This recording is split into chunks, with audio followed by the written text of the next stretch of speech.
So hi guys, welcome back to my YouTube channel again. So guys, in this video we will see how add second Gmail account in your Outlook. So guys, for adding the second Gmail account, first of all open your Microsoft Outlook account. Okay, so you just click here like Outlook. Okay, sorry.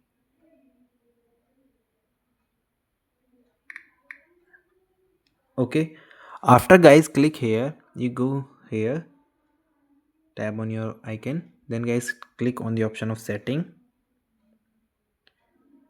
In the settings section guys, simply go down and click on the option of account. After that guys, here add account.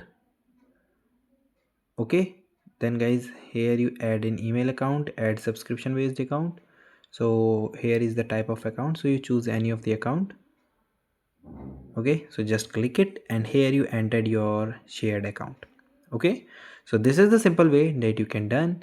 And guys, thank you and have a nice day, and guys subscribe our YouTube channel for the further informations.